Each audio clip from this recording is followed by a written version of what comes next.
Hello and welcome to the Valley Oak Paper YouTube channel. I'm Cecilia and the theme of my monthly video hop is Things with Wings. My things with wings are the birds in the Pinkfresh Studio Songbirds on Branches product suite. Today I'm watercoloring them. I started by making my own hot press watercolor paper. I simply run my watercolor paper through the Glimmer process with a solid plate and no foil. That smooths out the watercolor paper so that I get better results when foiling on it. This is the packaging for the Songbirds on Branches product suite.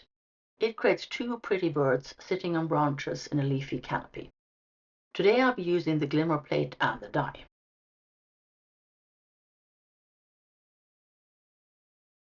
The foil I'll be using is called Satin Pewter. It's a slightly warm silver. I'm starting by heating up the Songbirds Glimmer plate. And here's the result. I foiled two watercolor panels. That's because I want to pop up the birds on foam tape. Let's watercolor. Here are the colors I'm going to use. June is Pride Month, so the theme for the Pinkfresh Studio June Challenge is rainbows. I'm going with that theme, but I've chosen mostly pale inks for my rainbow. Using fully saturated colors for a rainbow can make cards look like an elementary school. That's great if you're making cards for kids, but for adults I prefer a less obvious palette. Off camera I have a mug of water and a cotton rag. I'm starting with sage and stamping the ink pad on my media mat. Then I'm coloring the stems and leaves with this ink. I'll put on some music while I color.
Moving on to the waterfall ink, I'm mostly applying it to the tips of the leaves.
Next, I'm using peony and lemon whip for the flowers and flower buds.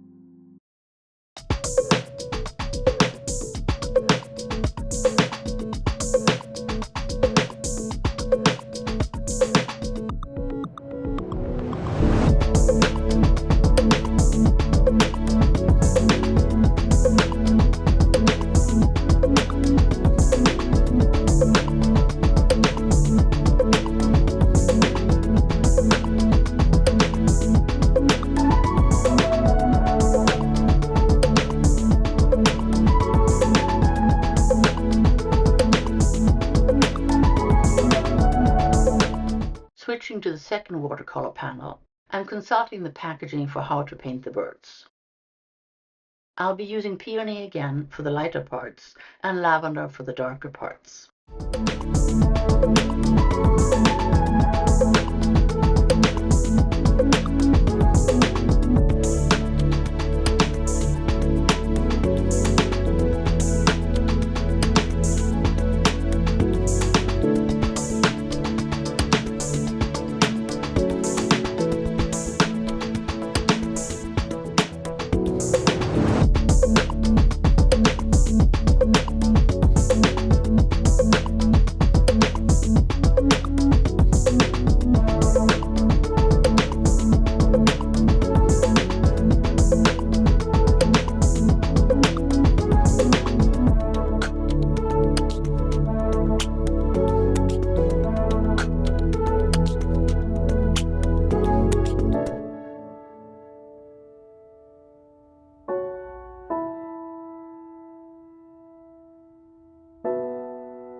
This is what the watercolor birds look like. I think they're so pretty.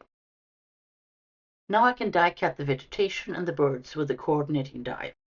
I also cut the die several times from accent to opaque so I could stack my die cuts for stability and dimension. I leave the uncolored birds with the watercolor foliage. But I cut off the colored birds from the foliage and stack them separately. For my background, I'm going to use Pinkfresh Studio's quadrant backdrop. It creates a geometric pattern that harkens back to the 60s and 70s. This is the Glimmer plate, but I'm not going to foil it. I just want to use it for texture. So I run it through my die cutting machine as if it were a die that I'm using as an embossing folder. I'm using the same watercolor paper as for the birds. That way the background will be the same white color as the foreground. And here's the result. It's going to be an awesome backdrop for my birds. This is one of the oldest Pinkfresh Studio products that I own. It's called Art Deco Frames. In this card, I'm going to use it to tuck the ends of my stems under. I'm having some problems with dies not cutting all the way through today. That's not because of the dies. It's because I need new cutting plates for my Anna Griffin Empress. I'm in the process of moving and I thought I could wait with getting them until I'm in my new digs. Clearly not. I'm also cutting off the outermost part of the frame. I like the look of the notched corners. I've cut my frames once from watercolor paper and twice from accent opaque. Then I stack them.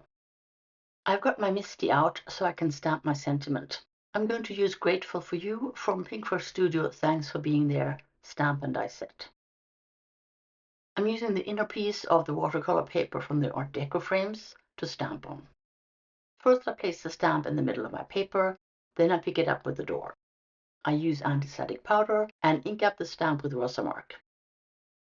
After I stamped it, I'm pouring silver embossing powder over it and melting it with my heat gun. Then I use the coordinating die to cut it out. Now I have all the ingredients for my card, so I can start putting it together. First I use the frame to trace outside the part of the background that I want to use.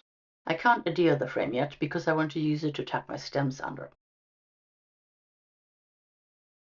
But I can cut down the background a bit to make it easier to compose the card. I want the birds in the upper left part of the card, so I have room for the sentiment and flowers in the bottom right. So I'm gluing down a branch with a flower near the bottom. Next I place the other flowering branch on the right side. I also place a small branch in the lower left corner to fill it out. Then I'm placing the first bird. I'll add the color die cut later. I'm dry fitting the other bird branch with the frame and decide to let that part of the branch and the bird sit on top of the frame. So I glue down just the upper right leaves to the background. I felt that the spot to the right of the lower bird was a bit empty, so I used some uncolored foliage that I cut off from a bird to add in that spot. To have the frame sit level, I'm adding some leaves to the upper left corner. Now I'm ready to cut off more of the background, including leaves that would stick out from under the frame. The edges are pretty clean now, so I'm gluing the frame down onto the foliage.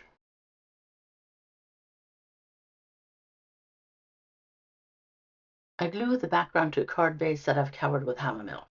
It's very wonky, but I haven't realized that yet here. So I'm adhering the first colored bird with thin foam tape. Then I glue the other bird to the top of the frame. I add the other colored bird with more thin foam tape. Fortunately, I realized how bad a job I did with adhering the background to the card base. So off camera, I cut the background off the original card base and added it to another one. It's hard to get things straight when you can't see them from right above, but this looks so much better. Then I perform a little bit more card surgery and remove some leaves that would have made it hard to keep the sentiment level. Then finally I'm able to glue the sentiment to the frame and the leaves. Off camera I added some Pinkfresh clear drops in the color ice. Here's the final card. I'm really happy with how it turned out. The songbirds are so pretty and all the silver accents pull the card together. I hope you enjoyed watching me make this card. Don't forget to check out the other designers who are creating Things with Wings cards this month. There are links to their videos in the description box below. That's also where you find links to the products I'm using in today's card and my blog post on valleyOakpaper.com. Thanks so much for watching. I'll see you soon.